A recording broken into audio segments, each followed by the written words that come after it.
وَلَيْسَ قَدْ آتَيْتُكَ أَفْضَلَ مِنْ ذَلِكَ كُلِّهِ میں نے تمہیں سب سے اعلیٰ چیز عطا کی ہے کہ وہ کیا ہے کہ اللہ ذکرت الا ذکرت معی، قیامت تک تیرا میرا نام اکٹھا رہے گا، جدا نہیں ہو سکتا ہے۔ ساری کائنات کا نبی بنایا، سارے بحر و بر پر نبوت کی چھاپ لگا دی۔ بحر و بر پر آپ باہر نکلے، آپ کو پیشاب کا تقاضا ہوا تو کوئی جھاڑیاں تھی چھوٹی چھوٹی، کوئی جھاڑی اتنی بڑی نہیں تھی جس کے پیچھے بیٹھتے تو پردہ ہوتا، تو چند ایک جھاڑی ادھر تھی، ایک وہاں تھی، ایک وہاں تھی، ایک وہاں تھی۔ تو آپ نے حضرت جابر سے فرمایا جابر ان جھاڑیوں سے کہو اللہ کے نبی کے لیے پردہ بناؤ۔ تو جابر جا کر ہم تو انسان ہو کر نہیں مان رہے ہیں، ارے انسان ہو کر نہیں مان رہے، سنت ہے جو سنت دی کوئی گل نہیں ہے، سنت دی خیر ہے، سنت دی کوئی گل نہیں، ہم تو انسان ہو کر نہیں مان رہے۔ اور وہاں کیا ہو رہا ہے، جابر گئے اور کہنے لگے التئما علی رسول اللہ صلی اللہ علیہ وسلم، اے جھاڑیوں، چھوٹے چھوٹے درختوں، اے جھاڑیوں اللہ کے نبی کے لیے پردہ بناؤ۔ تو وہ جھاڑی ادھر سے آئی، وہ جھاڑی ادھر سے آئی، وہ جھاڑی ادھر سے آئی، یہ جھاڑی ادھر سے آئی، چاروں طرف سے جھاڑیاں جمع ہو کر ایک بہت بڑا جھنڈ بن گیا۔ اور اللہ کے نبی پاک صلی اللہ علیہ وسلم اس کے پیچھے، آپ پیشاب سے فارغ ہوئے، جب آپ کھڑے ہوئے تو جھاڑیاں اپنے آپ اپنی اپنی جگہ پر چلی گئیں، اپنے آپ اپنی اپنی جگہ پر چلی گئیں، کہ یہ بے جان درختوں کو بھی پتہ ہے کہ یہ اللہ کا رسول ہے۔ سردی کے موسم میں آپ نکلے، سردی کا موسم، کھجوریں گرمیوں میں ہوتی ہیں، سردی میں کھجور نہیں ہوتی۔ کچھ صحابہ بھوک بیٹھے ہوئے تھے، آپ نے فرمایا کیوں بیٹھے ہو؟ کہا جی بھوک لگی ہے۔ آپ نے فرمایا مجھے بھی بھوک لگی ہے۔ ابو بکر عمر نظر آ گئے، کیوں باہر ہو؟ کہا جی بھوک لگی ہے۔ آپ نے کہا مجھے بھی بھوک لگی ہے۔ تو اب کافی سارے اکٹھے ہو گئے جن کو بھوک لگی تھی، تو آپ نے حضرت علی سے فرمایا علی یہ سامنے کھجور کا درخت ہے، اس کے پاس جاؤ اور اس سے کہو تمہیں اللہ کا رسول حکم دیتا ہے ہمیں تازہ کھجوریں پیش کی جائیں۔ ہائے ہائے، جس کی درخت مانے اس کی ہم نے نہ مانی۔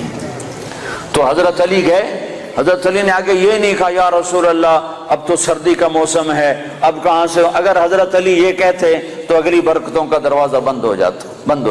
ایک دفعہ دیگ چڑھی ہوئی تھی، دیگ تو آپ کو یہ بکرے کی دستی بڑی پسند تھی، بکرے کا اگلا بازو بڑا پسند تھا، تو آپ نے باورچی سے کہا مجھے وہ دستی پکڑاؤ، تو اس نے ڈوئی سے ایسے دستی نکال کر پوری آپ کو نکال کر دی۔ آپ نے ایسے دونوں ہاتھوں سے پکڑا اس کو اور اس کو نوچ کے کھانا شروع کیا اور ساری کھا کر پھینک دی۔ پھر آپ نے فرمایا دستی پکڑاؤ، تو اس نے دوسری نکالی اور آپ کو پیش کی۔ آپ نے یہاں سے یوں پکڑا اور اس کو نوچ کے کھایا اور اس کو پھینک دیا۔ پھر آپ نے فرمایا دستی پکڑاؤ، تو وہ کہنے لگے باورچی یا رسول اللہ بکرے کی دو ہی ہوتی ہیں۔ تو آپ نے کہا تیرا بھلا ہو جائے، اگر تو میرے کہنے پہ ہاتھ ڈال دیتا تو جب تک میں کہتا رہتا اللہ مجھے نکال کے کھلاتا رہتا، تیری نا نے برکتوں کا در بند کر دیا۔ تو حضرت علی اگر یوں کہتے یا رسول اللہ سردیوں کا زمانہ کھجوریں کہاں سے آئیں گی، تو برکتوں کا در بند ہو گیا تھا۔ حضرت علی نے ایک دم اٹھے دوڑ لگائی اور کھجور سے کہہ رہے ہیں، کھجور سے، بے جان درخت سے اللہ کا اے ایھا التمر ایھا النخلۃ، اے کھجور کے درخت، اللہ کا نبی کہہ رہا ہمیں تازہ کھجوریں پیش کی جائیں، تو رب ذوالجلال کی قسم پتوں سے تازہ کھجوریں ٹپ ٹپ گرنے لگی، ساری چادر بھر گئی۔ آپ نے چادر کی پنڈ بنائی اور اٹھا کر آپ نے صحابہ کے سامنے پیش کر کھاؤ، سب نے کھایا، آپ نے بھی کھایا، ابوبکر نے بھی، عمر نے بھی، کچھ بچ گئی تو آپ نے فرمایا علی سے جا لے جا، فاطمہ بھوکی ہوگی، میرے بچے بھوکے ہوں گے، ان کو بھی جا کے کھلا۔ یہ میرے نبی کی نبوت ہے کہ بے جان پر بھی نبوت، جاندار پر بھی نبوت، مردہ پر بھی نبوت، زندہ پر بھی نبوت۔ آپ سوئے ہوئے تھے، تبوک کے سفر سے واپسی پر آپ سوئے ہوئے تھے، تو کنارے پر ایک درخت تھا کیکر کا، وہ تیزی سے زمین کو چیرتا ہوا آگے آیا، زمین کو چیرتا ہوا، ایسے ہے جیسے انسان چلتے ہیں، چلتا اللہ کے محبوب کے سر پر آ کر کھڑا ہو گیا اور ایسے اوپر کھڑا ہوا۔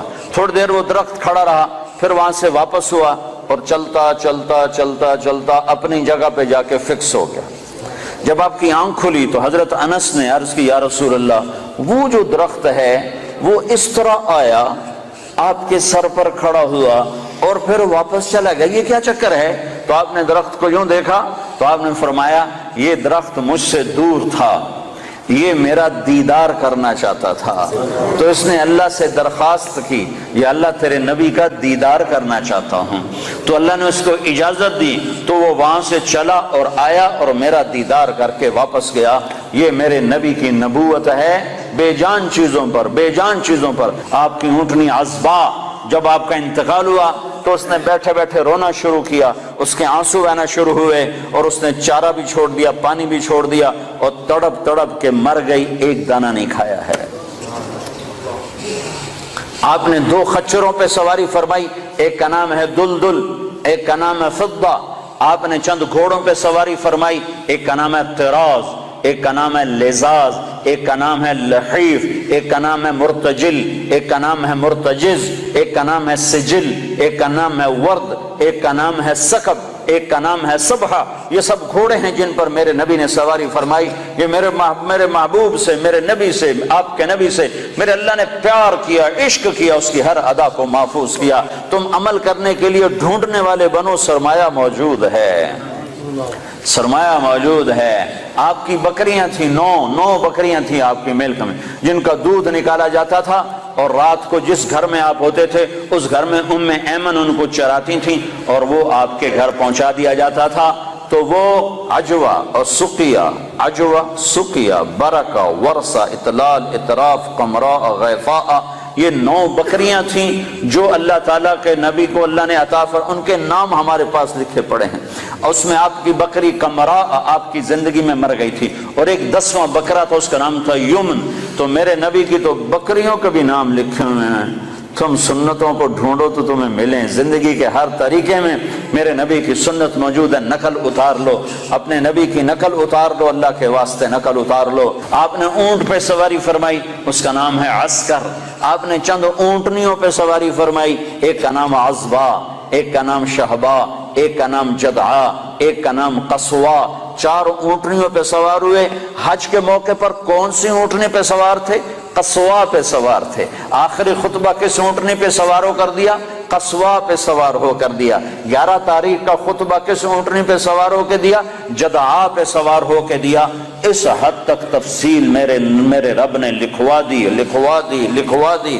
آپ نے 2 گدھوں پہ سواری فرمائی، ایک کا نام عفیر ہے، ایک کا نام یعفور ہے۔ جب جنگ خیبر ہوئی اور خیبر فتح ہوا اور مال غنیمت آیا، جانور آئے، تو گدھے آئے۔ ان گدھوں میں ایک گدھا آگے بڑھ کر کہنے لگا، یا رسول اللہ، اللہ کے نبی سے بات کرنے لگا، یا رسول اللہ، آپ نبیوں میں آخری نبی ہیں، کھوتے نو بھی پتا تے بندیاں نو کوئی نہیں پتا۔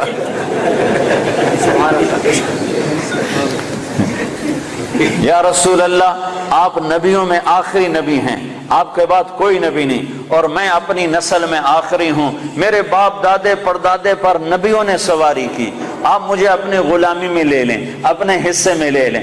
تو آپ نے یافور کو اپنے حصے میں لے لیا، اس پہ سواری فرماتے تھے۔ اور یافور اور بھی کئی کام کرتا تھا۔ کبھی آپ نے کسی کو بلانا ہوتا تھا اور موقع پر کوئی خادم موجود نہیں ہے تو آپ یافور سے فرماتے، جاؤ ابو بکر کو بلا کے لاؤ۔ تو یافور دوڑ لگاتا، وہ جا کر سیدھا ابو بکر کے دروازے پہ ٹکر مارتا، ٹھا، اللہ اکبر۔ تو وہ آدمی گھبرا کے باہر نکلتا کہ ٹکر کیا ماری؟ آگے دیکھا تو یافور شریف کھڑا ہوا، تو پتہ چلتا کہ اللہ کے نبی نے بلایا ہے۔ یہ یافور تھا۔ جس دن آپ کا انتقال ہوا اس دن یافور مدینے کی گلیوں میں روتا تھا، چیختا تھا، بھاگتا تھا، چیختا تھا، بھاگتا تھا۔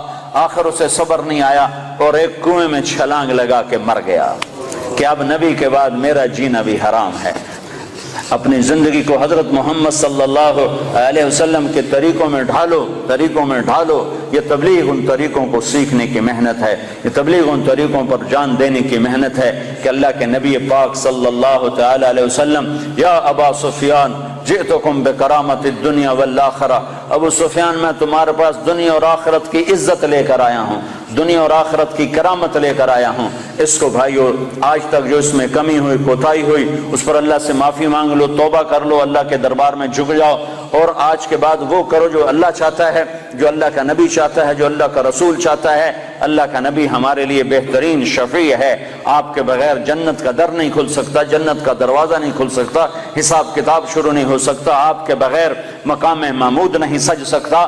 کیا آپ کی شان دیکھنی ہو تو آپ نے کہا میدان محشر میں دیکھنا، لوگ پیچھے ہوں گے میں آگے ہوں گا، نبی پیچھے ہوں گے میں آگے ہوں گا، اللہ کا جھنڈا میرے ہاتھ میں ہوگا اور سارے نبی میرے جھنڈے کے نیچے نیچے چل رہے ہوں گے، سب کے آگے میری شان ہوگی کہ اللہ کا جھنڈا میرے ہاتھ میں ہوگا، لواء الحمد بیدی یوم القیامہ، اور سارے نبی آدم سے لے کر عیسیٰ علیہ السلام تک سارے نبی میرے جھنڈے کے نیچے ہوں گے اور پوری دنیا میرے پیچھے ہوگی، میں سب سے آگے ہوں گا، لوگ چپ ہوں گے میں بولنے والا، لوگ خاموش ہوں گے میں بولنے والا، لوگ نظریں جھکا رہے ہوں گے میں نظر اٹھانے والا، لوگ سہمے ہوں گے میں اللہ سے بات کرنے والا، لوگ نا امید ہوں گے میں امید دلانے والا، لوگ پریشان ہوں گے میں تسلی دینے والا، لوگ پھنسے ہوئے ہوں گے میں شفاعت کرنے والا۔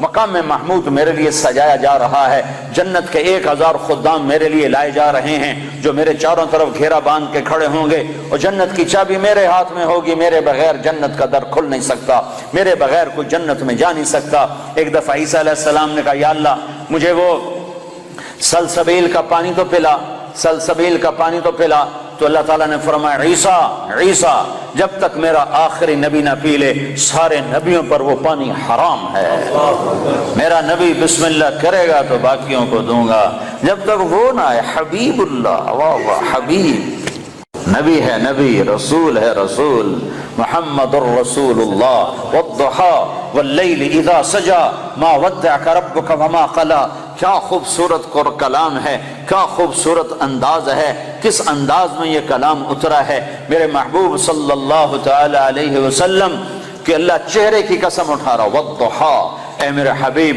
مجھے تیرے روشن چہرے کی قسم، وہ چہرہ کیسا حسین ہے جس کی میرا رب قسم اٹھا رہا ہے، اے میرے حبیب مجھے تیرے روشن چہرے کی قسم، واللیل اذا سجا، مجھے تیری سیاہ زلفوں کی قسم، ما ودعک ربک وما قلی، میں نے تمہیں بالکل نہیں چھوڑا، میں تم پہ ناراض نہیں ہوں، وللآخرۃ خیر لک من الاولی، دنیا مختصر آخرت باقی، تجھے آخرت کی بادشاہی دی ہے، ولا سوف یعطیک ربک فترضی، یہ آیت آپ کی شان میں سب سے بلند ہے کہ ساری دنیا سے اللہ کہتا ہے مجھے راضی کرو، ساری کائنات سے کہتا ہے مجھے راضی کرو، بحر و بر کے انسانوں سے کہتا ہے مجھے راضی کرو، فرشتوں سے کہتا ہے مجھے راضی کرو، نبیوں سے کہتا ہے مجھے راضی کرو، رسولوں سے کہتا ہے مجھے راضی کرو، جنات کو کہتا ہے مجھے راضی کرو، ہمیں کہتا ہے مجھے راضی کرو، شہداء سے صدیقین سے مجھے راضی کرو، اور خود کیا کہتا ہے، خود کیا کہتا ہے، وَلَسَوْفَ يُعْطِيكَ رَبُّكَ فَتَرْضَى، اے میرے محبوب ساری کائنات مجھے راضی کرنے پر ہے، میں تجھے راضی کرنے پر ہوں، میں نے تمہیں راضی کرنا ہے۔